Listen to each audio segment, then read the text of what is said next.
Good evening. Hello. I'm going to just continue talking into this microphone, and because this is a microphone, yeah, I guess I could do that. Al, what if I shrunk instead of bringing the microphone up? That's an option.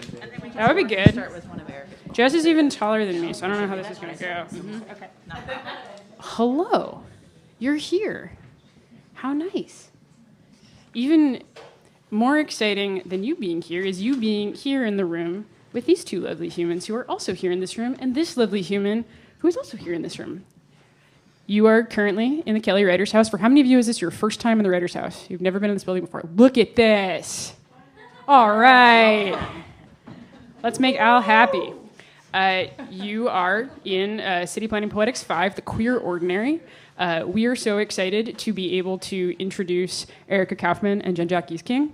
And I am so grateful to be able to host this event with my colleague pal. It's my preferred term to refer to people in the pen/poetry orbit as colleague pal, Jess Schallenberger. Before we give our formal introduction, I wanted to thank some humans who make this possible. First, thanks to both of you. We've been thinking about this event for months and months and months. Yeah, let's do that. You're both different versions of my hero.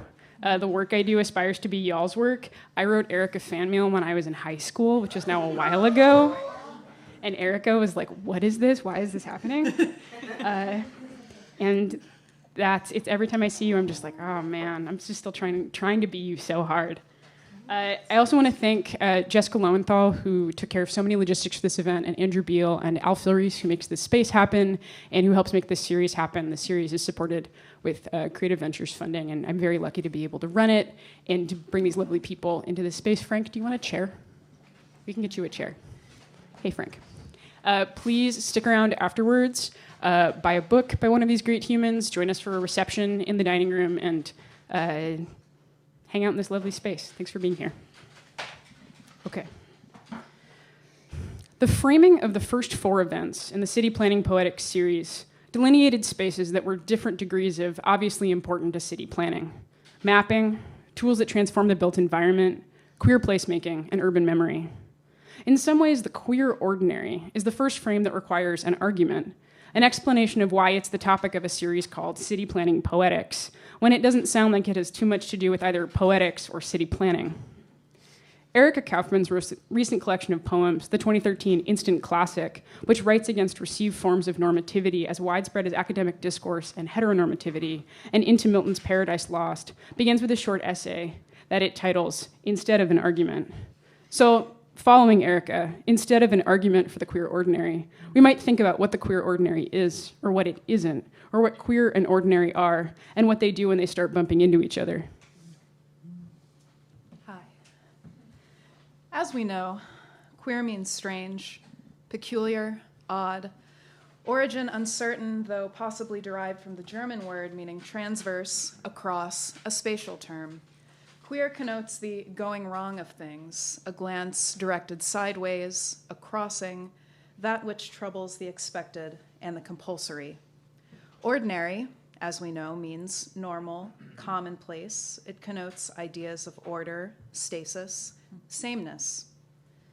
Queer theory has in large part been positioned by its practitioners as a field against the ordinary, a field suspicious of it, even scared of it.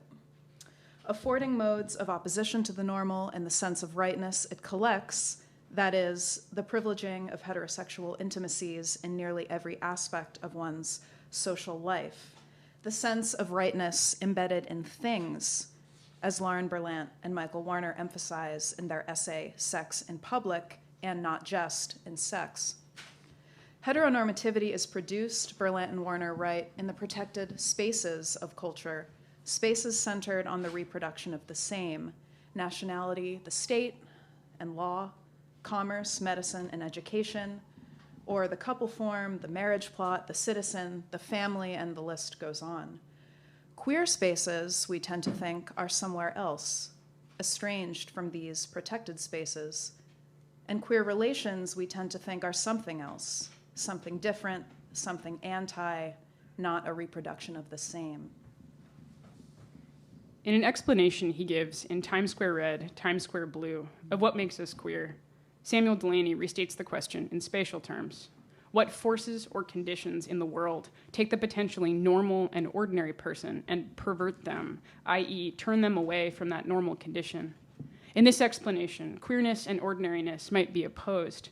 Once you turn away and toward queerness, you can't be ordinary anymore. So I've often wondered where I am most queer, inhabiting what space. In public, when I hold a woman's hand. What about when I make coffee in my kitchen or when I stand in line at the grocery store alone?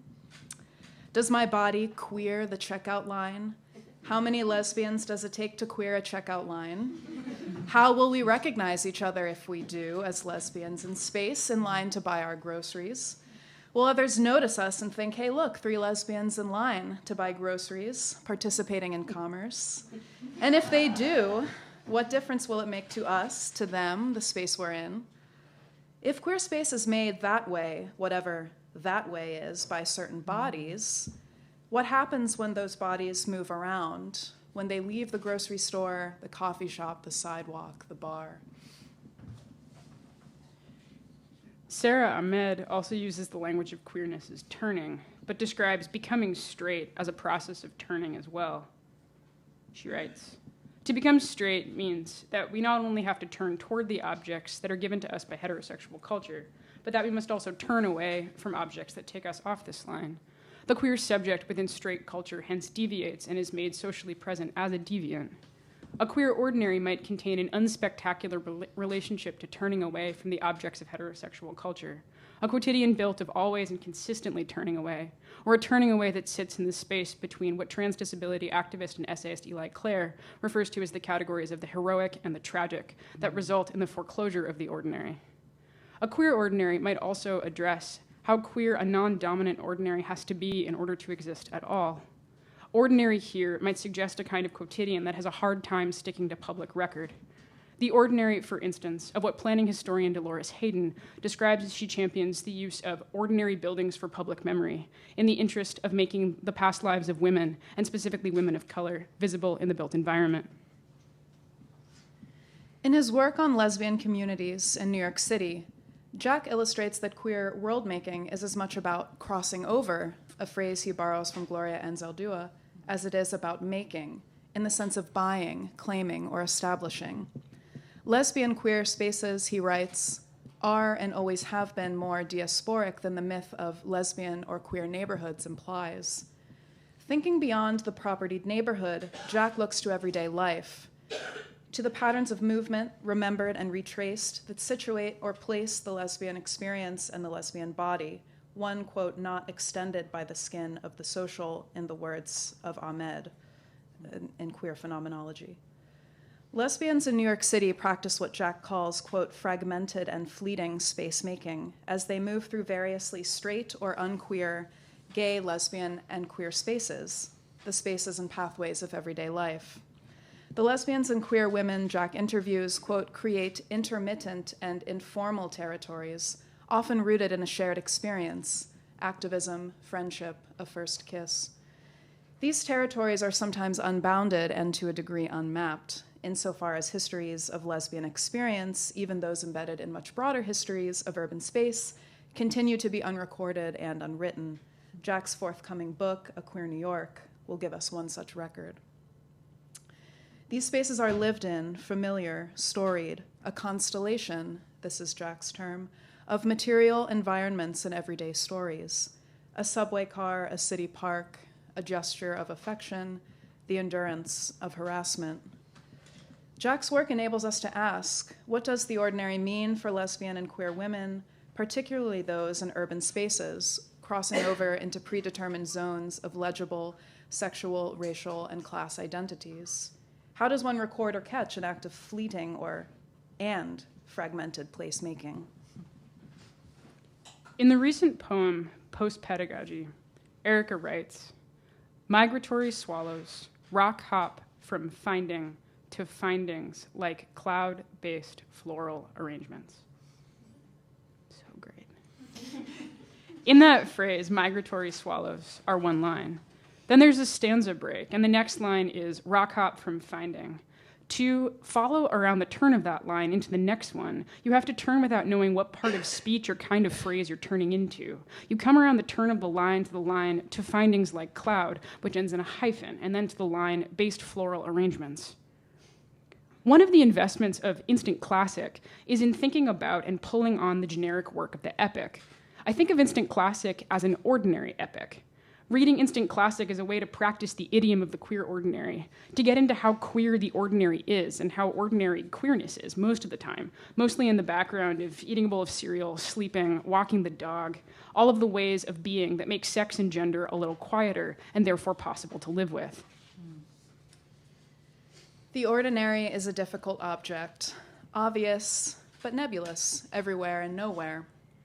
The queer ordinary must be, as Jack's work suggests, somewhere, bodies in relationship to space, and especially to space that for whatever reason wasn't made for them, for queer women, lesbians in line to buy groceries.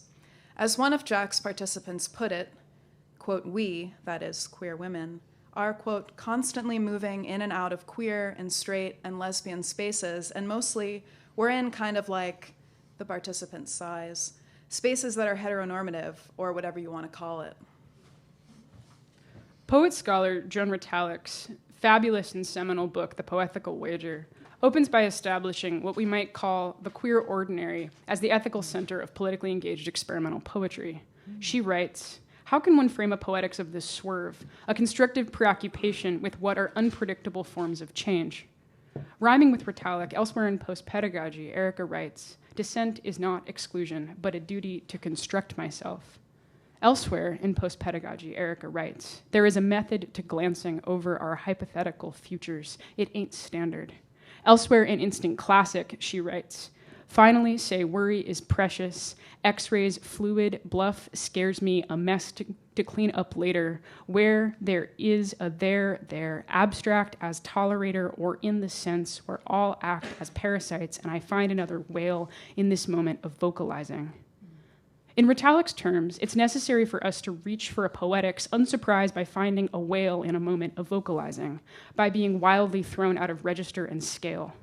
It's the body moving through the city that turns at intersections, and the body reading the poem that turns around the line.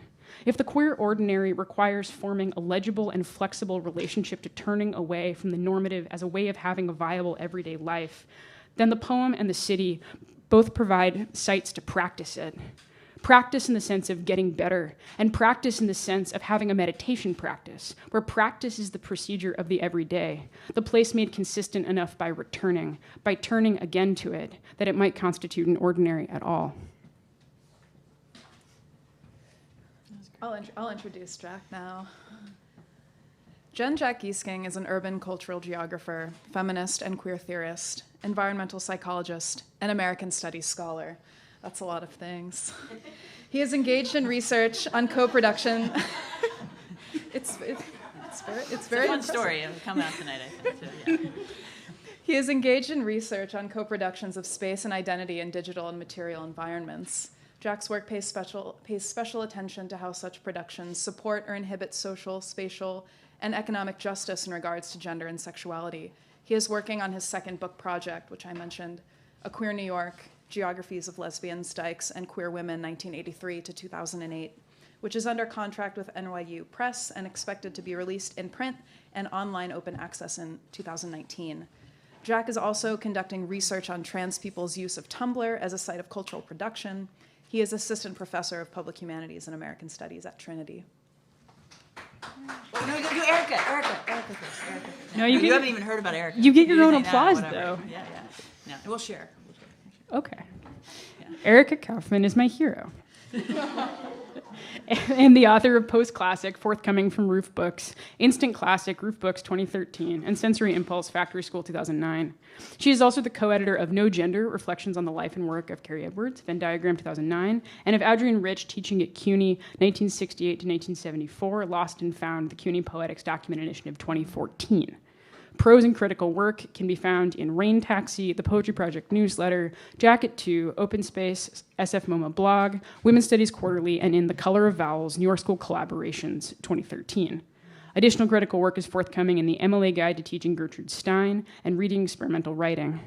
She is the director of the Institute for Writing and Thinking at Bard College and teaches in the Master of Arts in Teaching program in the undergraduate college. We are so happy to welcome you both to the Writers' House.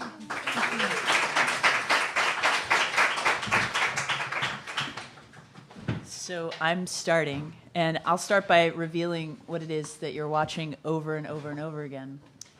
It's about to end, so it's the last constellation. And there's New York City, and we'll see the boroughs come up, but it'll start again in a second. And what you're actually seeing is I interviewed 47 self-identified lesbians and queers, women, gender nonconforming people, who had come out between 1983 and 2008. So from AIDS to the L word, right? This is a very, very different time. It's very different cultural touchstones. And I asked them to make mental maps, so draw spaces and places important to them, and I interviewed them in multi-generational interviews. Is it going to stop right now? No, it's going to start again. Start again. You want to start again?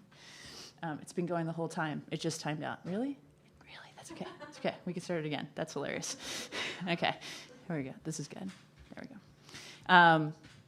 And I asked them to tell me about, we'll start this one. There we go. Sorry, my fingers aren't working the way they usually do. And I asked them to tell me about places and spaces most important to them when they drew these mental maps. And then we did multi-generational interviews. So the 80s, the 90s, the 00s talked to one another, and then they talked in separate generation groups. I also spent a year at the Lesbian History Archives in Brooklyn, New York, which is the largest lesbian archive in the world, looking at every organizational record and publication that they had. And so every dot you see here is the 1980s, places that they mentioned over 10 times, and some of the dots will disappear. Those are the ones they close. Now, these are the ones from the 1990s. There's a lot more happening in the 1990s. And then you'll see that some of them close as well. And then it comes to the 2000s, right? And you see there's kind of like a clustering in the center and down south. Some of you can guess where those places are. You've seen the maps. And then I started to think about it. It's not territory. And there's this obsessive idea in LGBTQ scholarship about what I call territorial liberation. That I go and talks and I say, if I had to tell you to find a gay space, where would you go? And these straight undergrads are like, oh God, I don't want to sound like a schmuck.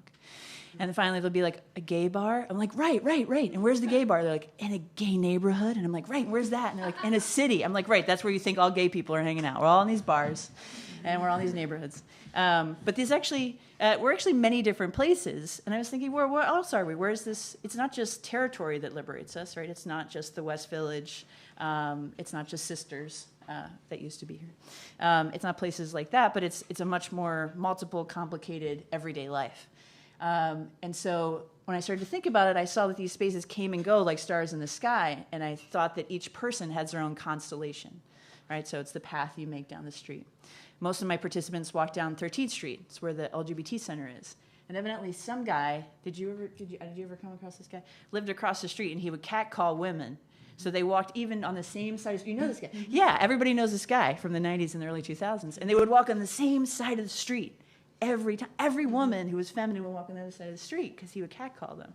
Right? So this is not only that these spaces, it's also the paths we took through the city. Everyone's taking the F train because the stars down the bottom go to Brooklyn, go to Park Slope. Right? Everyone wants to go to Ginger's, go to Brooklyn Pride. The big stars in the middle are in the West Village. So people are going to the same spaces over and over again, even over 25 years. Right? They go to the same set of bars, the same place. But they change, too, over time because of the political economy of the city. Okay, so I'll freeze it. Will it freeze? Yes. And how far should I go before we get to one of your poems? Do you want to, pause me? Yeah. Okay. I think you can go a little more. Okay, cool. So why was I obsessed with the everyday? And I will show you some of their mental maps. I kept reading about gay men love cruising and aesthetics. You know that? Gay men love that. And lesbians like potlucks and protests, right? And I was like, that's not my whole life. That is not all we are, sisters and brothers and themsters. So I was like, what do your everyday lives look like? So these are two maps that tell you a lot really quickly. On the left is Desi. She's African-American. She came out in 1991. And on the right is Sally. She was the one who said we like go through like heteronormative spaces or whatever you want to call it. That was the quote that Jess read. And in the long thing on the left-hand side is Manhattan, right? And then they have these bubbles that look like side boobs. They're Queens and Brooklyn, right? This is pretty much everyone draws a map. Poor Staten Island and Bronx didn't even make it. Jersey is over there. Visit at your own risk, I think, in Sally's map. The sixth borough of Philly didn't make it on anybody's map either. But you have a lot of bars, you have some neighborhoods, and what's super interesting on Desi's map, you have these two divided spaces. You have the women's symbol over there on the right, and then you have the West Village and East Village, and there's a line down the middle. And I don't know if you know New York, but there's no street that goes like that. Mm-hmm. And I said, what's that about? And she said, well, every time I crossed 6th Avenue, somebody like would menace me. Like I got hit a couple times. I was holding my girlfriend's hand, so I drop her hand now. And so there were two different worlds. And this is the late 80s, early 90s. New York is really, really poor, right? She's a teenage African-American girl from Queens who's trying to get back and forth. She can't ride the subway alone. She has to be with a group of friends. She's getting pushed around by all sorts of people. But then if you look, 10 years later, there's this white girl who is already in her mid-20s, and there's like a line between the LES, which stands for Lower East Side, not the Les. I know you were thinking that, right? And the West Village, and she can go back and forth because actually Rudy Giuliani, the mayor, who's horrible, put in all these lights and heavily policed the city, but as a result, white women's bodies are safe, right? It's all for women. We're going to protect women. But they have a way they can walk back and forth because Soho is gentrifying and you have street cafes at night for the first time. And so women's spaces, lesbians' bodies who go out at night, right, the other women of the night, are actually really shifting and changing the geography of the city, right? Of all races and classes, you start to see this over time. And you can see lines that she starts making that you don't see on Desi spaces. Everything's like one space that she can get to with her friends, and then they have to leave together, right? She used to go to Park Slope to look at it's a neighborhood in Brooklyn that was very lesbian for a long time, also called Dyke Slope. And she said she would go there to see what she would look like when she grew up, because you want to see what lesbians look like. Yeah, it's very sweet and hilarious. So I got really interested in this like everyday life, and from there I kind of got obsessed with how we contributed to the whole city and how lesbians produce a city, which no one's ever talked about, right? We hear about gays and artists and gentrification, and we never hear about what lesbians do. It's very different. So I started to get really. So what do lesbians do? That's a good segue. Mm-hmm. Yeah, that's perfect. Why don't you tell us? Why don't you read a poem and tell us? So when Jack and I were talking about this event, we sort of decided to go a little bit casual and kind of go back and forth. And we've been in conversation, and one of the things that I've been thinking a lot about is how we've been in these parallel orbits, and a lot of what Jack works on are things that I work on through my poetry. And we've been in conversation for years, we should say. We've been writing long emails about, what about this? Mm-hmm. What about that? Yeah, and kind of always like sort of, do you remember that bar that was this place? Right. And and we'd never met then, and we have similar friends who introduced us. Yeah, and we went to the same grad school. Went to the same, but we never met. Yeah. So it's really wild. So my last book, as Davy was saying, is I think about it as an epic, and when I began to write the book, I was in my coursework at CUNY, and there were a couple of things that I really wanted to try to do. One of them was to see if there's a way that I could chart the monomyth hero's journey, but change the figure moving around through the text to be a lesbian, and also change the subject position continuously throughout the book. And then there were also two other really important things that I think lurk beneath that. One is that I was still in my required coursework, and I was constantly being forced to read things, and I didn't really understand why there were no women on the course syllabi. So it was like a lot of, this one class I remember that I took was about prose and revolt in American writing, and Gertrude Stein was there were no women on the syllabus. And I asked my professor, I was like, hey, can I write about Gertrude Stein? And he was like, why would you do that? And I was and it sort of led me to think about how do lesbians move through canonical texts and like what makes a canon. The other thing that's important to know is that I'm very interested in visual art, although I have no visual art talent myself. And while I was working on this book, I began a conversation with the painter Nicole Eisenman. So that's the book cover. And I feel like that her work to me signifies the queer ordinary, because it takes what one might think of as normal and like really exaggerates or inflates the image. There's also like a lot of comedy in Nicole's work, which I really love. And the poem that I'm going to read, it's a little bit long, is a poem that I wrote for Nicole, and it's specifically about, it comes towards the end of the epic, and it's in response to an image of hers that's this lady, and she's kind of amazing, and she's lying on her side, and she's dreaming of a bumblebee tuna fish can. And Do you want me to show that? yeah, can you show that, of course. please? There we Thank go. you. So there she is. This is probably my favorite, and it hangs in my living room above my fireplace, which is something that I really feel excited about. And so I'm going to read the poem that goes with that. And I think when I was looking through my poems, I was trying to find things that that mentioned cities, and then I was like, well, everything is about either the city or, me as a subject sort of figuring out how to navigate things. So this is called Instant Classic, Think Her. It's for Nicole Eisenman. I used to think a woman landless, bargaining for scripture.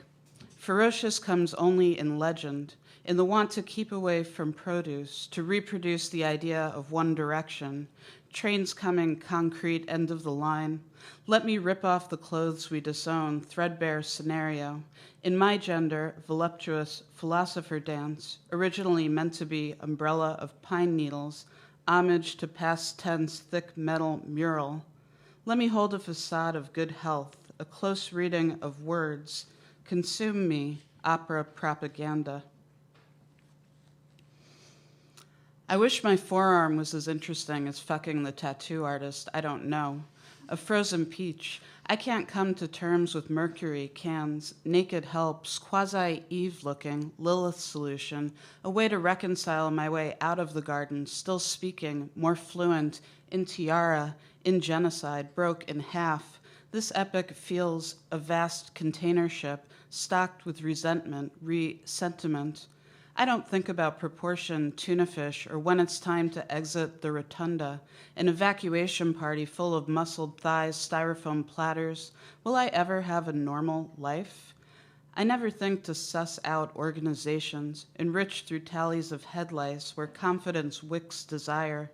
I walk away, learn to sing and cry at the same time, profound things. I cite them. Insight as thunder employs the paranoia instinct, this leak on fire, my pillow, a king-size bed. A head of narrative unavoidable, my memory play. I have a lot of light cues, halos, question, awe detective, byline, hurricane photo booth, pit stop, porch watch, roof lock. My thought bubble sees what it means to be marked, affirm conversion, collate. Why are you apologizing this time? I'm not as visible as you think I am, despite the expulsion mythographic version where my hair pleases and I feel totally great in humidity. Humility a clause, a kind of queen structure, fenced past, ringer T rhetoric of, I'm more than a rack and a clock. I'm not ashamed to never grow up with friendship bracelets or autonomy, a lack of reference, lonely with a fan on. What if it's a manicure that touched me? Opened my face to see between a stranger's legs. What if this character learns to be sincere, takes a machine literally, misanthropic, sentimental? What if this character frames pay stubs, lies down across commodification arm wrestling, leg draped, storm clouds? Gather me, anatomic vandal. What if this character is tasteful in her ailment, shedding skin, emotionally liable, mood incongruent? I care what you make of dysregulation. My outbursts come as specter, corrupt and pliant goggles, the common language of heretic, self-inflection, abdominal talking points, hyperrealism of, I don't know what we sprawl upon. What if the figure drawing reached out sin-free to welcome elevated places, crowd scenes, unsoil me, commandment figure, this envy, active voice among ruins, too graphic for the dragon cherub. What if this picture depicts graceful fig leaf apron free ex post facto sheer orchard vigor, leaf blood? What ye conceal is not the mark of the beast reprobate, not the flaming sword rib wrestler, rather take thy seed and thy seed and thy scene, unashamed, naked, headwater, listen to the rabbit say. So that's this painting or image. And I kind of feel like I'm gonna stop there if that's okay. Yeah. And you want to keep going? Yeah. Or should? Yeah. No, yeah, this, well, I was thinking, I had never thought about this before, but maybe one day I'll be a poet. Yeah, I should admit it. This is a good place to tell you all. And poetry totally saved my queer life. Frank O'Hara, Walt Whitman, and Elizabeth Bishop, and I didn't know they were gay. Right? I'm a teenage kid. This is before the word transgender even exists, and you definitely don't use the word queer. And it's Baltimore. It's Catholic. It's pretty creepy. And I'm in Catholic school, and I'm like obsessively. I was just obsessed with everything about the history of Frank O'Hara. I just missed the fact that he was gay. Yeah, I went to college, and I wound up dating like the really good writer in the college. I didn't know I had a learning disability until I went to college, and it wasn't good in the 90s. It wasn't like now where, oh, you have accommodations. It was like, oh, you're not that smart. Yeah, so I started mapping, right? What I was really good at was spatial things, and I was able to tell these stories and see things in my head, and I found these other ways to express myself. But I was thinking, I did find some poems that I would share. And I wrote this one the night I went to see this really, really cool Frank O'Hara documentary, which I've never seen again, that these Finnish guys made. They got a big grant. Oh, I've seen that. Okay, cool, awesome. Okay, great. And it's only about Frank. Where did you go see it? It was at Columbia. Were you there? And Alice Quinton was dressed like a small peasant. Oh my God, that's awesome. This is like 2002, 2001. We were there together. This is amazing. This is our constellation. We're just there again. There again. Yeah, that's awesome. Yeah, I took the one. You must have left before me. Yeah? I took the one out. I don't remember. I was in MFA school and I had to go. Oh, I just was like, it was oh my God, I assigned, gotta and, go. I probably took the one train. Yeah, so I took the one. I'd never been there before. I was like, this is so far north. Oh my God. I lived in Brooklyn, and I worked for PricewaterhouseCoopers, which is a management consulting firm. And I was in entertainment and tech. Yeah, right? Yeah, right. I didn't know what to do. And they were like, oh, you make maps, you do tech. And it was the 90s, and it was before the dot-com bust. And I didn't know what I would do next. And I went up, and I had just gotten a new job. I got laid off. I was happily laid off. Everyone got laid off who was like in their early 20s. And I went to the Small Press Book Fair, and I went up to, what's his first name? Nash. What's his Richard. Richard Nash. And I said, Richard Nash, you own Soft Skull Press. And I was like, I will be your marketing associate if I can be your poetry editor and you buy me a Metro card. And he said, done. And so I work for Soft Skull Press. So I'm like in Brooks Brothers, working at the anarchic Soft Skull Press with Tennessee Jones and everybody. Yes, totally. And so I went to that event. It was like the first week I had the job, and it's Frank O'Hara, Kenneth Koch, and John Ashbery, and they just totally left out James Schuyler. And so I asked. I was like, duh, you cannot have James Schuyler. And like how And Barbara Guest they left out too, but I remember that question. Oh. So anyway, I leave, and I had seen, but I didn't. If I was you, we would have been all friends on the one train. But what happened was there was a small person dressed like a peasant woman. You know who I'm gonna. And I was like, she's so cool. I'm gonna be her when I grow up. And so I would I was like talking to my friend on like a Sprint phone. It was like this big, and I was like, hit the buttons were like soft plastic. And then I was like, oh my God, the cool woman's getting on the train. I gotta go. So I like get on the train, and she's sitting across from me, and I'm like, what do I say? She's so cool. And she's like, you asked that good question. And so that totally worked in my favor this time too. Yeah, it's awesome. And she's like, oh, what do you do? And I was like, oh, I'm an editor of Small Press. And I tell her, and she's like, oh, I haven't heard of it. And she's like, where'd you go? I was like, oh, I went to Mount Holyoke, and I studied with Mary Jo, but I didn't write. I just took classes with her. And she's like, who do you like? Oh, I was like, I'm obsessed with the New York School, and I've read everything. And then I went and found original files. She's like, that's okay. And she was such that cool older person who asked the cool 20-something when the 20-something doesn't know how cool they are, like my friend Mira.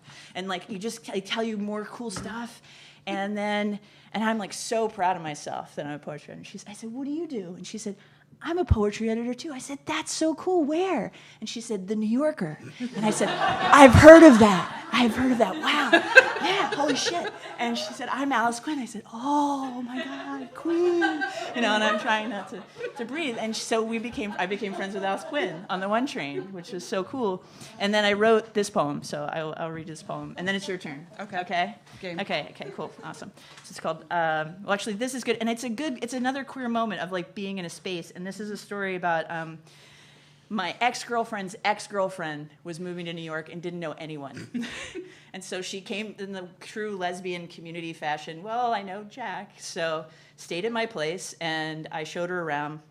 And PS1 had moved to Queens for a little while, and they had this Matisse Picasso exhibit, and they opened with this, and it was going to be this big thing. So that's this moment. This poem's for Scott. It's called Record of Correspondence. When we went to the Matisse Picasso exhibit, saw the bowls of fruit, and you said, my friends can paint these, I knew I wanted to keep you around. You went on about the brushwork. The pamphlet said it was amazing, but that didn't impress you either. You said, forgive me for being dumb, but I just don't get why these are so great. Breathing in our shared heartaches and newfound friendship all at once, I didn't know how to tell you what or if I knew. We walked on, and I got lost in the crowd near the guitar. You wandered off past the 1930s. I stood between the old rich people and the young someday rich people, trying to overhear a way to tell you this is marvelous, but I didn't. I became annoyed like you are with them. Then I found you in front of the Matisse Blues, and you turned and pointed, these are cut and pasted. And you added, hushed, and they're not even cut and pasted that well. I stared at the Matisse and you and felt like I didn't understand life as much as I didn't understand art. We went home, and you left the city for a month, but stopped by last night to visit. We had sushi, we had conversation. We didn't mention art or her at all, and you caught the 12:30 bus back to Boston. I was happy with the night, but I woke just now understanding what I had to tell you. The two of them, like the two of us, used to walk around art shows. Certainly Matisse Picasso at the Louvre, with Matisse saying over his shoulder, I just don't understand why these are so great. Picasso doesn't have the words to tell him either. He makes the guitar as I made you this poem. So I guess I'm now, like anything else that I read from, I guess from now on, is going to be from the new book, which is still sort of figuring out what it is. And I'll say more about that in a bit, but listening to you read that, I began to think about transportation, and one of the things that I'm interested in right now is the experience, or like the difference of being gay where I live now, which is in upstate New York, and there are pockets of us, but it's not like living in the city, which is where I'm actually from originally too.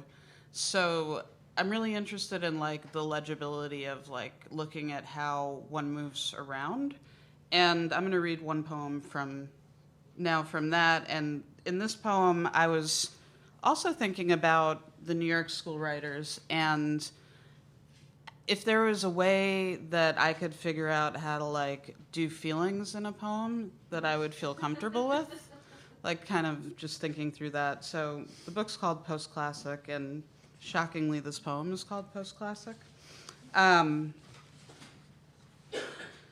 A riverboat is one way to promise to get air circulating, like questions of hierarchy rectify, and perhaps process ballet as invention, simple local movement.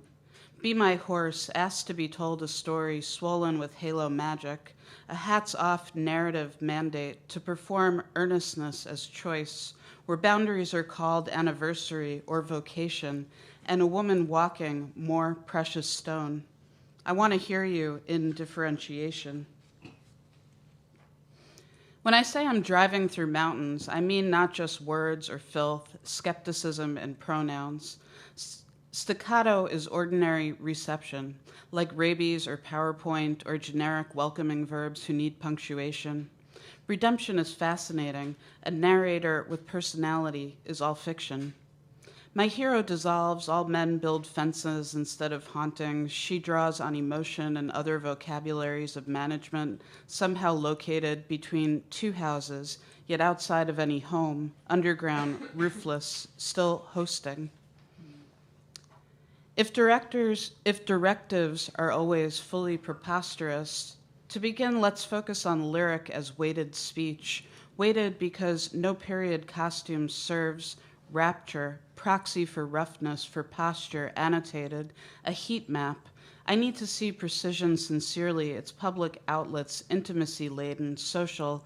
Every limb should concern us, every visage, perhaps constructive. Our rapport steers imitation, severs anatomy from, I know I worry, respect common sense, worry about desirable and human and ecology and anger, but no one asks us. A hypothesis defines common sense. To say I don't read the newspaper is misleading. The problem isn't offense, it's where to put the ball. How to reconcile the fact that the past is important, is valid, because I need to understand how to shoot from another's shoes, to say, be mindful of the air you inhabit, take up, require. Imagine a construction who holds up a mirror, works as autograph book full of pre-secondary theories of friendship and cliffside bleacher seats. My bed is uncomfortable. Where sense reckons, splinters, I'm adulting so hard. Say to Joshua, this project, I have feelings like anger and drama, neither portable sanctuary, psychometrically viable, visible. I speak only with strangers. Tell Derek I'm interested in names, not characters, a weird notion of public exclusion, of thought clouds we carry into monolith.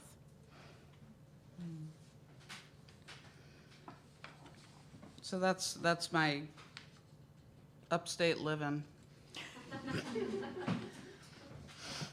I have one about Connecticut.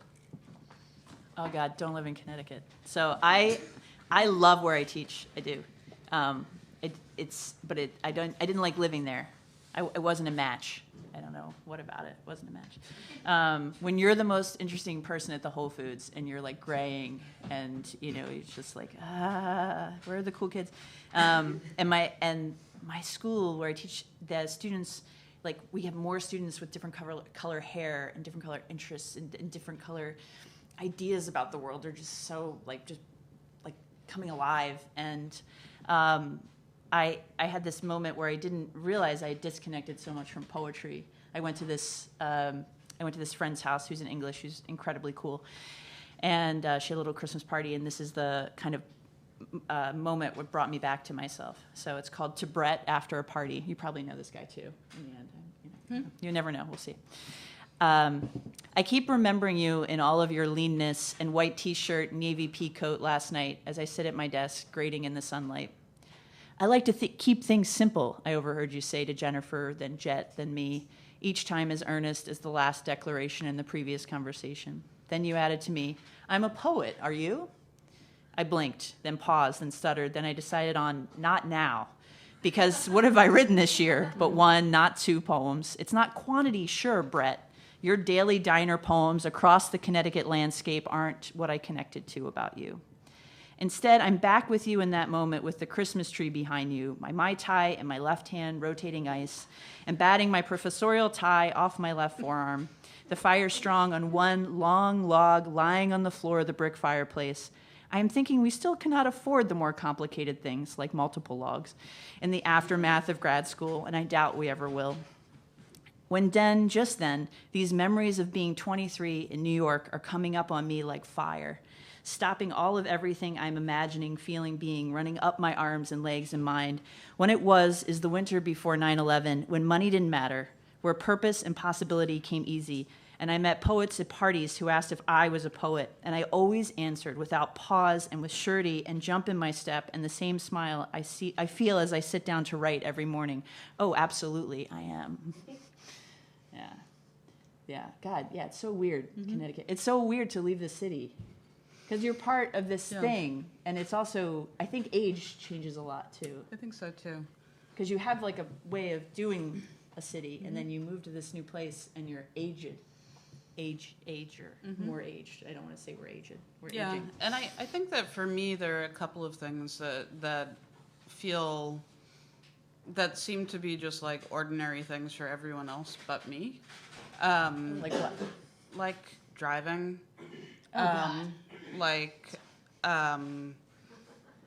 You know, it's just like a very different ballgame, and like I actually learned how to read maps because I had to drive suddenly. And not on a grid. Yeah, not on a grid. So I was kind of like, I don't understand where I'm going. So then I was using Google Maps, and then I was like, I don't know how to read maps. But it's an interesting thing, and it's also interesting to me to think about from the perspective of like being somebody that, you know, like I think about my poetry and what I hope that I do as, you know, as somewhat unruly and like very connected to the space that I'm in any moment. So like it was always very connected to New York City and, you know, particularly Brooklyn, a little bit the East Village. And now it's a whole other thing, and I don't fully understand what it is. And the act of like trying to map that out into language, particularly like this next book is another quasi-epic, but like to try and figure out how to make that into something that actually does some work is something that's I find it a hard question, and it feels like, I don't know that I'm making much sense, but it's this sort of thing that I think of as being central to my own queer ordinary, which is figuring out ways to tell stories that matter without a narrative. And to figure out how to use language so that it can actually do something. And a lot of like that thinking strangely comes from theory books I love reading geography, like kind of critical geography people. So a lot of it actually has been coming from revisiting certain spaces. Like I've been looking at Edward Soja's work a lot and thinking about like, am I in a third space? But like your poem was like making me kind of think about what does it mean to leave a city and figuring out how to navigate the world that you're suddenly in. Yeah, I mean, so I started this project when I was 30. I'll show you some more mental maps that people drew as we talk, because everyone gets into them and they make you guys happy. This is Bailey's map. This map's pretty amazing. This is Trey. She's African American and grew up in Crown Heights, and she said she could be black east of Grand Army Plaza, and then she could be gay west of. Did someone just say yeah? No, because you read about this. Oh yeah, thank you. You read it. That's nice. Yeah. Oh gosh, thanks. Okay, cool. Yeah, and this is her map. Some people were afraid to make maps. You might have been a lister if you had been part of this. So these are just lists that people made. This one's really awesome. I'll leave this up for a second. This is someone, Brenda. She came out in 1995. Wow. These are her lesbian aunts down the bottom, which she didn't realize they were lesbians. I don't want to give their name away in case she's here. Or she listens, or anyone knows who she is, and that kind of thing. They're anonymous. And on the right, you can see like she drew Park Slope, and then there's the Dyke March in Washington Square Park on the left, and there's different people, and it is very fragmented. And there's also people and places. The Click Club was a bar / party in the Meatpacking District and other areas. So this is like combining 5 or 6 different neighborhoods, and all of a sudden she's going upstate, and then she's in the Lesbian History Archives. So this is like how that exists in her. And I think I was mentioning Frank O'Hara because like his poems feel like that. They're like these moments of feeling. It's like Jess was saying, I'm in the grocery store, and I actually had lots of people talk about Trader Joe's as very queer, right? Versus, and Whole Foods is if you leave the city, right? Or a certain class of Whole Foods is queer, or is it gay? And then there were debates about that. But I think that this started, it didn't occur to me, and something I wrote about as I'm 30 is when people are 35, they say they age out of bars. And they don't go out as much. And then I turned 35, and I turned, now I'm 40. Whew. And I live in Northampton, which is like high les, right? Historic, very lesbian neighborhood. But to be, like, I see queers all the time. It's so nice I see people like us. You should come visit. And like people just look like everyone in this room all the time. It's so nice. It's so nice to be here with you guys. And like I got on the train in New York, and I had the longest dyke knot from some woman, some butch in her 60s. I was like, hey, what's up? Yes, I love this city. And like those moments like that, those really intense moments of feeling, maybe they're like O'Hara, maybe I'm just projecting, but the territory isn't going to save us. Like we're never going to be able to afford to make a neighborhood and stay there. We have been the puppets of capitalism and done the work of gentrification.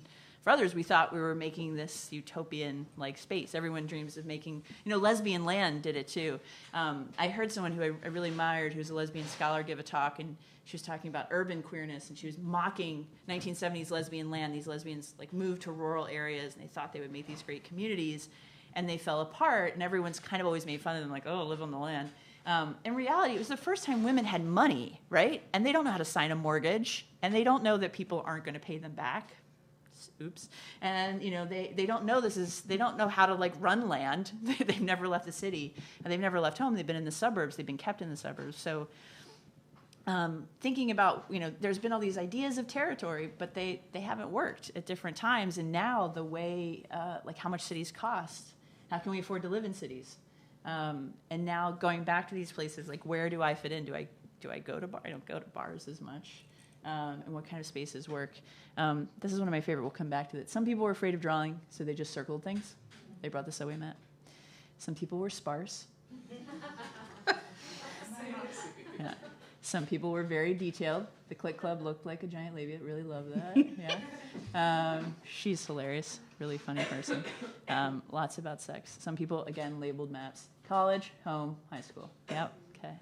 Some people had like stories that went in their maps. Yeah, this is great. Some people, this woman, and you can't see at the top of this, it says the first time I came out. She came out in 1979, and she was Catholic. And someone convinced her that they could straighten her with electroshock. And she went through all these horrible treatments, and then was in the closet again for a while and came out again in 1992. So she's like 2 different maps she made. And then I want to, we're not watching it again. I love it, but I want to get to this, which is really cool. This is a story of a map, and usually I like to tell them these stories. They're just dots, right? They look like just dots. And this woman she picked the name Bertha, ironically, with a B-I. She came out in 1984. She's an artist, actually. And this is what she handed me as her mental map. And she pointed to the first dot up the top, and she said, the club here is the first club. Here, I went to Chicago called the Ladybug. It was all the way at the top. It was incredibly frightening. When I look back and think, oh, what was the big deal? But for some reason, it was just almost overwhelming for me to go in there. I remember it took me a while, but I decided to go speak to someone. I couldn't think of what to say, so I asked a woman if I could borrow a pen. She lent me the pen. I pretended to use it. And then I gave it back to her, and she said, no need to give it back. You may keep the pen. And that was the end of the conversation. I'll laugh. And after that, I moved to New Haven. She actually ran out of the bar. And there was a bar there, and I had no idea the name of it. And so that's, points to the second dot. They had a cigarette machine, so I would contemplate for weeks whether or not to go there and buy my cigarettes there. I was never so brave as to meet someone. So then I migrated to New York, and that would be the general region here. It's the rest of the dots. So I still walk by certain locations, and I say, that's the first woman I slept with, that's the woman who went to law school, or that kind of thing. So here's the map. And I said, oh, it kind of looks like Manhattan. She's like, oh, no, it looks like the moles on my first girlfriend's back. I was like, oh, okay, well, that's cool. But I think about this, about the feeling that also it takes us a long time to engage with something. And there was something that Davy and Jess said in their introduction about your work, about like where gender and sexuality don't fit in the ordinary, and how they have to be renegotiated. And that reminds me also of Halberstam's queer temporality. Like, it's not only space, right, but time, that we have these alternate timelines. For example, if you want to have kids, you might have to do IVF or get a surrogate. That your aging has to take place in a different elder care home. That you come out later, and there's baby dykes. You could go through your second coming outness again, right? And you have to figure out your gender all over again. Coming out as trans in my 30s is, renegotiating who you are at different times and places. So it creates a different temporality and pace of life. I'm going to add that to your stuff, which that poem reminded me of. Hmm. You want to do another? Yeah, I could do another. Yes. So, and I hope we're okay on time. I mean, all of this Davy is... nodded. Yeah, all of this is also like kind of making me think about this newish project, which, so the last book was based in Milton, and this one is rooted in Gilgamesh and the Odyssey. So I'm sort of trying to do those two at the same time. And then I finished the manuscript around, like, shortly before Trump got elected. And it was written almost entirely procedurally, and it was actually during a ModPo webcast, which Al probably experienced this big moment that I had where after Trump got elected, I had this moment where, as somebody that works through chance and procedural things, I felt like suddenly it was really important that the way that I put words on the page reflect my own words. Mm-hmm. So what I've spent like the past year or so doing is taking that book and retranslating it. So I took the manuscript that I had finished, and now I'm making it into my language, if that makes any sort of sense. Like I'm trying to figure out a way to, kind of grapple with the impossibility of what it feels like right now. And also, think about the way that language is particularly charged to me because of all of the post-truth and that kind of insanity and evil. But, the manuscript, there are certain things that stay the same, and those are the frames. So it's still rooted in Gilgamesh and the Odyssey, but the language and the vocabularies that I'm drawing from are now... My constraint was really that it had to come from me, and it wasn't allowed to be things that I found or generated, which is terrifying to somebody who always writes the other way. And I'll read another piece from that manuscript that reminds me of what Jack was just talking about, and also I'm thinking about, in the introduction, you said something around like dealing with the heroic and the tragic. And one of the things that I'm noticing as I'm doing this retranslation project is that it's figuring out a way to make a subject legible in both and still be, like a queer subject. So,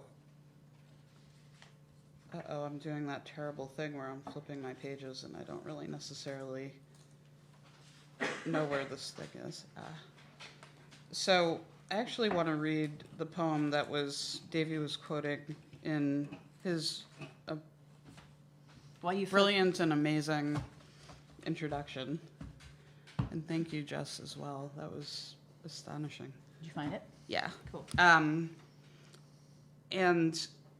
the other thing that I've been doing is I've been making these retranslations as I'm sitting in a room where I feel anything but ordinary. So this one I wrote or retranslated when I was sitting in like this meeting that I had to go to about like, accreditation and things like that. And like these new things that we suddenly have to do that are not wonderful. Post-pedagogy. I got a deep problem with evaluation. There's a method to glancing over our hypothetical futures. It ain't standard. Effective needs improvement. Who wants to live on a disgusting iceberg accredited? Who wants to become harbor reliant treeless bodies, migratory swallows, rock hop from finding to findings, like cloud-based floral arrangements, or failed cell small balloons? I'm always taking a look at our project plan, always trying to use God in the pejorative. I'm interested in indirect perception as countrywide deployment, sort of a pantomime of nature, of getting aligned along our improvement journey, all about still lives and stilling lyric responsibilities.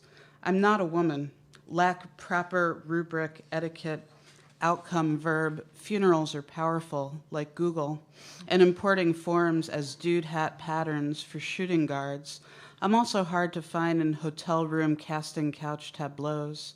Catalytic pocket squares convey empathy. No headstone can shout out to legacy, to litany, to sibling rosters complete. Dissent is not exclusion, but a duty to construct myself, then kill off, professional martyr, pregnant with tactile definitions of intermission and balance. I don't want to make things easy, take an oath or vouch for affectation as its own warning. I always want recorded images, ingestible, capsules, a way to get misty, move to my core. What can be gained only through a close reading machine, close to combat communication diagnostics? Really, I just want a neighbor, sincerely valorized, the unstable stand behind knights in training. I can't share ladies I love. It's also the first time I've ever used love in a poem. It's very scary. It's good timing. It's really good. It's good. I love the sounds of that. Thanks. So good, right? It's not just me. While you were thinking that, I was thinking about this. I didn't want to not talk about queer maps. Yeah. Yeah. Did you guys hear about Queering the Map? Yeah. So it was this really cool site that got set up in Montreal that people could add like their queer space in, and it was going to be open source, and everyone was going to add things. And I have to tell you that I probably have seen hundreds of these websites be set up over the years, and no one adds anything because they're blank at first, right? Everyone's like, what's really queer? I don't know. Am I queer enough? Is this like, is it where I kissed her? Is like sex have to happen? What is sex? I don't know. So it becomes, and did we have to date for a while? So it becomes like, what is a queer space? And that's why people just put bars, because they're officially dubbed queer. And what happened was this got spammed by Trump supporters, like really, really quickly after it caught a little bit of media attention, and they shut it down, and they're finding a way to relaunch. So I was thinking about like how we work, how queer works differently, like how the queer ordinary has changed, because it's like, oh no, like they love gays for Trump, which is, it's a really crazy hashtag. I collect that data and follow that. But this is kind of how I've been working on it, and I was going to show you this. Let's see. So this is a map that I've created, and I can show you the map. I'm going to have to set up. Where did the Safari go? I closed the Safari. Sorry, guys. 1 second. You can't see it. It's like a big reveal. I didn't mean that to happen. It's not up there. Right. It's not up. And I don't. Yeah. Okay. Airplane guest. Okay. So wait. I'm going to have to. While this is loading, I display. Yep. Mm-hmm. Yep. Yep. I agree. Just let me have your internet. I agree. I'll give you all my data. Oh, I hate that. Oh God, you have no idea how much I hate that. Okay. Gee. Oh, this is killing me too. Sorry, I didn't had no idea that this was not going to save on my computer, but I guess I got rebooted. My apologies. So one thing I can show you. Now that's coming up. Go away, pen. I love you, but not. Yeah, there we go. System preferences, display, mirror. Ta-da. Okay. Go away. This is the map that I've been working on for a long time. Wow. So it looks like gay confetti all over New York City, but these are the categories. And this is 2,300 lesbian and queer places from 25 years of publication. So you can click on any of them and see where they were and when they were. And this is going to launch with my book. So like thinking about making these maps public and how we tell stories. And what's super interesting is I like getting into, as you're learning how to read maps, what's super cool is I'm sure you know that this is the West Village, right, over here. And of course you expect to see gays there, and you expect to see gays here on the Lower East Side. But you expect to see more gay in Brooklyn, right? It's really weird. Like you brought up Brooklyn, I brought up Brooklyn.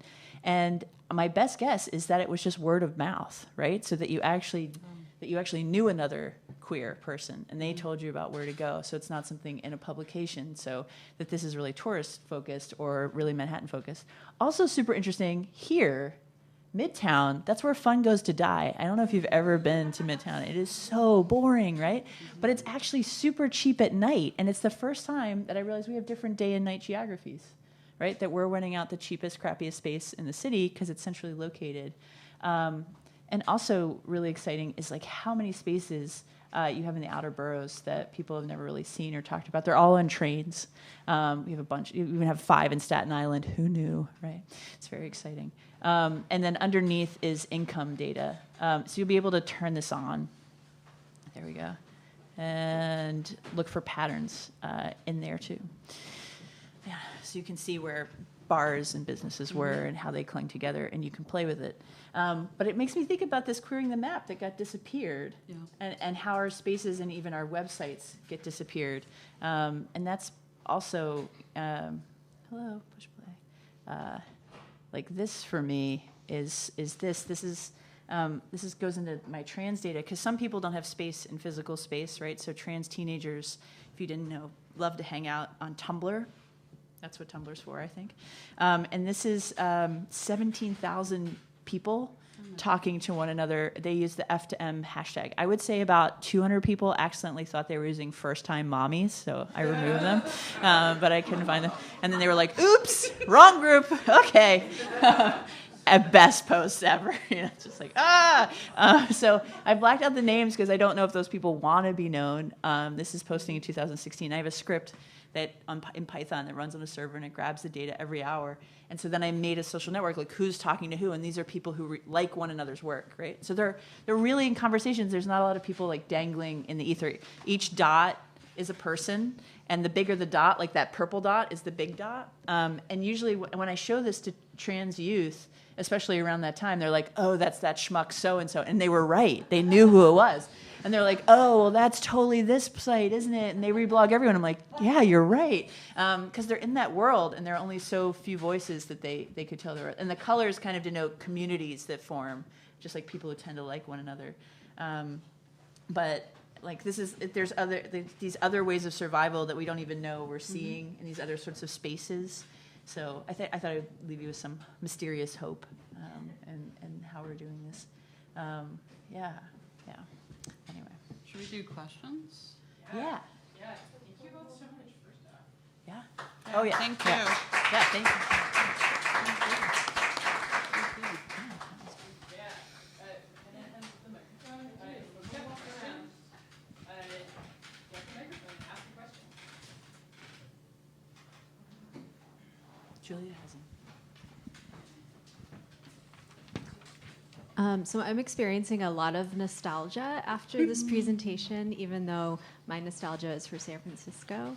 And so I want to ask a question about the relationship between mapping and story, because that's something that came up a lot in the last hour or so.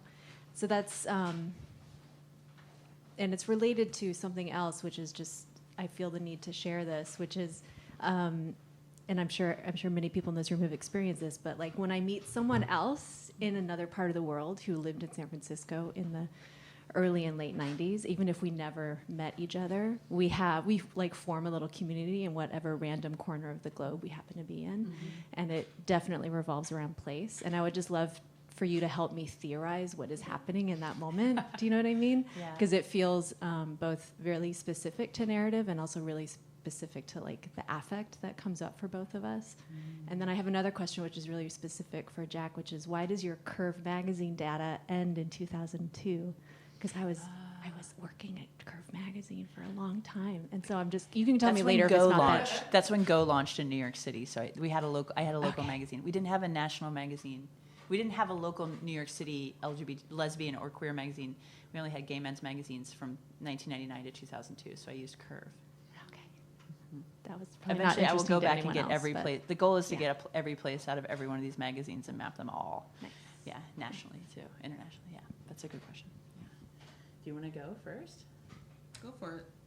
Well, immediately I came to mind. There's 3 theories of place. There's like place identity, that places have a unique identity. This is like an environmental psychology idea. There's place attachment. We form attachments to places, and then there's place memory. And a lot of ways that most people work, like when you study them, even if they're not spatial, people's memories are situated in place, and it becomes a lot of our identity. And especially when you live in a city, like those New Yorkers who don't leave Manhattan, right? They're everyone's like, oh, right? Or maybe you're one of them, God bless you. They're very entitled, and they're like, I'm not leaving the city. Oh, I would never go to Florida. And there becomes this way of being, I think, for urban people, especially at that time when people were moving into cities in massive numbers, that like became this kind of like this rebellion and this radicality and this like sense of community. And there was a sense of community in cities before everything was a Bank of America and a CVS, right? There was a lot more like little places you could go, and your places would overlap. A lot of people looked at my maps and they're like, well, a bunch of straight people went to those places. And I'm like, yeah, they did, but they also had a different sense of claim to neighborhood bars that lesbians and queers didn't have. And they had to have different ways of meeting one another, when you can only date 5% of the population, right? And then the gender, So, what do you think? Why do you think place matters in your work? Well, I think that, an instant classic, because of the nature of how I wrote it, I began by mapping, like literally sort of trying to map out the action that happens in Paradise Lost and looking at that, and then trying to write in ways that lined up with certain key points. While I also, I wanted to, my book begins with a scene from book 11. There are 12 books in Paradise Lost. So, I do literal mapping because it just helps me figure out how I want to kind of, move story around. And then, I think a lot about the hero cycle and the structure of a hero's journey. And I tend to do a lot of figuring that out when I'm actually building my poems. And I also think about how a lot of the writing that I do comes out of the people that I spend time with. So, the longer I don't live in New York, the more I find that I'm writing poems that I want to hear my friends in. So they're lately I've been writing these poems, and I'm like, oh, I hear my friend John Coletti in this poem. So there are those sorts of things, or I think about certain other communities that I think I occupy, and now that I don't live in a city, I sort of draw on the community of being somebody obsessed with basketball, and having places and people to watch basketball with, and I don't have that where I live now, or I haven't found it yet. So that somehow it can exist in the poems instead. I'm not sure if that helps or makes any kind of sense. Yeah, I think letting go of the book, I've been working on this for 10 years. I interviewed these people 10 years ago, and I know all of their stories by heart, and I feel like I know them, and I'll run into one of them on the street, and I'm like, oh my God, how are you? What happened? They're like, who are you? They interviewed me. Their life has become everything to me, and they filled out all these worksheets, and I have all this background. And I most of them don't remember they even took part in this, and I think they'll be surprised, oh, I said that sounds really smart, or I made them sound smart, and they are. So yeah, I guess these places have become even more important to me. I don't even like bars, right? So I was a weird person to wind up doing this. Yeah, but I miss my friends too. I think about those kinds of things, bringing them back.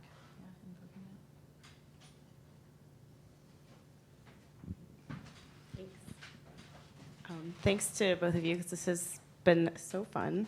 I have a question that's for Jack and also for Erica about, I noticed that in all of the mental maps that you were having your subjects draw, the moment of coming out was an important date on the maps. So I was kind of wondering if there's a relationship to a coming out date. Obviously there's a relationship to oh, this was when I lived in New York City, but I was just interested in the date of assigning a date of coming out, assigning it to a map. Because also, Erica said this great thing that I'm sure I will butcher a little bit, but you said something you're interested in writing that captures an important moment without a narrative. I maybe phrase it a little bit incorrectly, but I think of coming out as sort of a part of, can be considered like over-narrativizing the queer experience. Oh my God, yeah. Oh, So that's I'm a really kind good over-narrative. I'm going to write that down. That's beautiful. Oh, thank Okay. you. So yeah, I'm just kind of interested in like hearing about how coming out with a date assigned, like it works with your mapping and also maybe works with narrative or non-narrative. Yeah. Well, I think, their years changed while they were telling stories, right? They would suddenly, people always come out earlier and earlier, and when I was 2, I knew, right? And like, that was a big thing. Yeah, yeah. So, so I picked the year they used the most often. I went back and like checked for each person. And I think the difference was, Arlene Stein is a sociologist who did this great study of San Francisco lesbians, actually, from the 70s to the 90s. And she just did like what was happening in the 70s, 80s, and 90s. But I think I had a friend who went to grad school with me, and he talked about, he was like, oh, when I came out and I talked to all these people on the internet, and I was like, what? You could talk to people on the internet? Like I would slow drive by the gay bookstore, but like not go in, be like, oh my God, then Herbert Hoover will have all my information at the FBI, and like I can't use a credit. I didn't use a credit card to buy anything gay until my mid-20s. Like, like I was very scared and very haunted, and now I'm like so gay. I was so gay then. But I feel what I was theorizing is that moment that when you come out is when you start associating with what is gay. And I wonder how this worked for you, but like you come out and everyone's dying is very different than you come out and everyone's going to the bar on a Sunday night to watch a show on Showtime, right? Or you come out and there's this thing called queer theory in college, right? And there's like a whole group of people, like there's one professor you can go to, and then there's like a whole group of professors that it's a very different way. Like you have role models, you have ideas, you have identities, there's even Will and Grace, like these things we can hold on to. Yeah. It goes from like having a feminist bookstore to having just one roll of books at Barnes & Noble and being like, oh my God, they're seeing us. We're in Barnes & Noble. Like that moment was so big, but so gross. Like, oh, we're in Barnes & Noble. But it created very different ideas of who we are. And I think the biggest moment was like this woman from the early 80s is like, well, when I got evicted, these women in the 90s and 90s were like, well, why'd you get evicted? And she said, well, because I was gay. And they're like, oh my God, I didn't know you could get evicted in New York City until 1987 for being gay. And the women from the 90s and 90s went to their own generation group and they're like, I'm so embarrassed. I'm such a bad gay. I'm like, there's no lesbian history of New York. We're writing it right now. You can't look it up. Like there's no way. You don't feel bad. And then the woman from the 80s went to her group and she's like, these kids today think it's all like the L word. Ah. And I was like, but they don't know. Like we're writing it together. So I think there's this huge breakdown too. Like there's not this I think Davy's a little bit younger than us, right? And so finding your work is like this cross-generational like exchange, which is really awesome. And that's exciting, but I don't know how much that happens. Well, I mean, it's super interesting to me because I actually came out very late. And like Frank, who's here, actually hosted me. My first ever poetry reading was here in Philadelphia, and Frank hosted it, and I was not out yet. So like I came out pretty late, and a lot of that I think is just because of the spaces that I lived in when I was a kid. I actually grew up on Staten Island. So now for 25 years, yeah. So now we understand. But so like the point at which I came out, a lot changed for me, and a lot of it had to do with like feeling, I think feeling, I don't mean to sound like stereotypical, but it definitely felt like a relief. But it also, I was like, oh my God, there are all of these other people who have had parallel situations. And like before I really came out, like I was definitely, going places and doing things, and I would recognize people. But it changed a lot. Like once I came out, and my poems changed a lot too. Like the poems that I wrote before I came out were more conventional, I guess, and then it was like a lot of, I feel like my brain just sort of cleared up. So it was, significant, but it's also like the story that I don't want to tell in my work. Like that is not something I'm going to write about. What's over narrativizing is a thing too. Yeah, and I actually don't talk as much about their coming out as like really just like waking up and being like, oh, like all these things, right, and all these terms, and like, oh, I love flannel, and oh, Indigo Girls lyrics, and like, you know, boom, boom, boom, and like becoming part of this world, and like Queer Eye, yeah, I totally watched the original too, and like being part of that, I think is, and it becomes like a cachet and a way of talking, and you become part of this world. So, yeah, totally. Bruce Springsteen. Yeah. Oh, yeah. One more question, if someone has that question. Cool.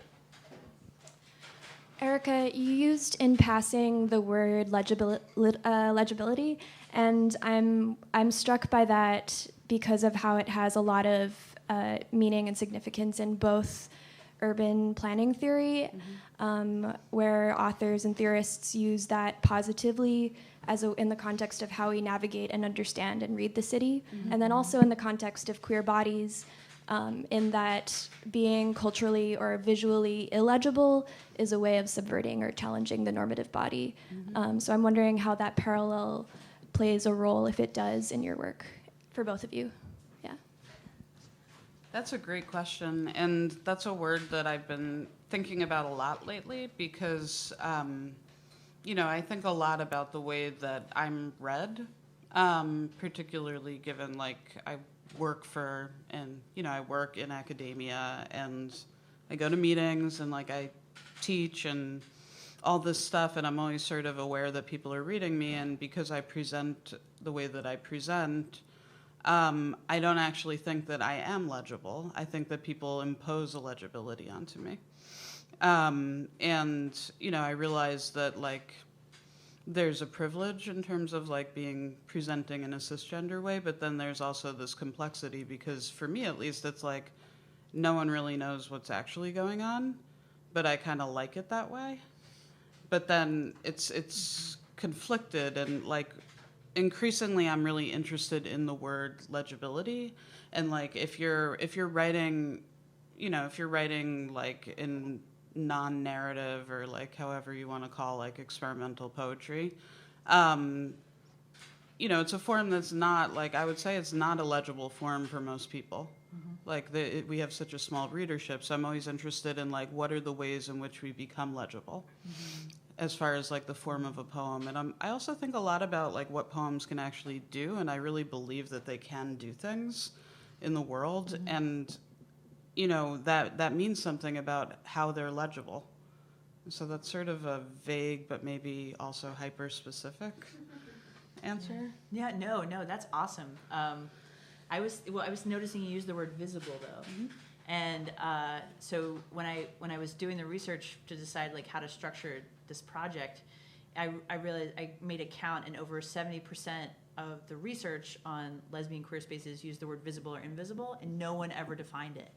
And I was like, what is this thing? And why do you keep saying we're invisible? I was like, I am not invisible, oppositeville, right? Like, I am so visible. But then there are a lot of assumptions about who I am and how I am too. But I think those words are really complicated, and I think about them a lot. And I didn't write about that as much in this book. That's going to be what the next book's about. Like, I thought there's a lot I think about, like, what is a politics of visibility? Like, I think that, and it's also something that really fuels who we are, because it was like the 1970s, like, gay is good, come out wherever you are, out of the streets into the bars, we're here, we're queer, get used to it. All these phrases were this idea that we would be visible. Like, the early gay and lesbian movement thought we would, like they took over the Atlantic Monthly and played the guitar and brought hummus. And they're like, if you just know us, you'll be friends with us, and, like, you'll get gay people, it'll be great. This is, like, a big, and then, like, the 80s is, like, in-your-face activism, and it grows off of this visibility thing. And so it's weird still that we haven't, like, talked about that with, like, feminine visibility and butch visibility and trans visibility and invisibility and legibility. But one thing I do dig on this, and you'll probably both like, is Julie Abraham's Metropolitan Lovers, which I don't think of course you've read that. Of course you have. Such a good book. We're the two people that love this book, but she mostly writes about what legibility is in the city. And, like, she has this cool chapter where she compares James Baldwin's New York to Jane Jacobs' New York. Yeah, it's so dope in the 60s, and, like, what they're experiencing in these totally different spaces. And, like, Jane Jacobs, who's this, like, white housewife, like, I'm going to save New York from getting bulldozed. James Baldwin's like, screw you white people. Yeah, as he should be. And it's like them talking at odds. Like, you're totally white, like, you're using this white privilege, and they're never talking to one another, but they're having this same New York And she's like, it's fucking brilliant. So yeah, I totally recommend it. It's the jam. I'm gonna read that. Yeah. Well, thank you. Yeah. Wait, I love these poems. I love hearing you read poems. Oh, thanks. Yes, by my 50s, I have another decade. But I have a question. When does your new book come out? And I'm not just, I really want to know, and they should be sure, because you're not well, it depends on when I finish writing it. Okay, me too. Me too. I had a broken hand, so yeah. So as soon as we finish, we'll. I don't we'll have a broken hand. So. Yeah. Well, spirit. It's recovering. It's recovering. Hopefully fall. Cool. Awesome. Yeah. But thank you, Davy and Jess. Thank you, Davy and Jess.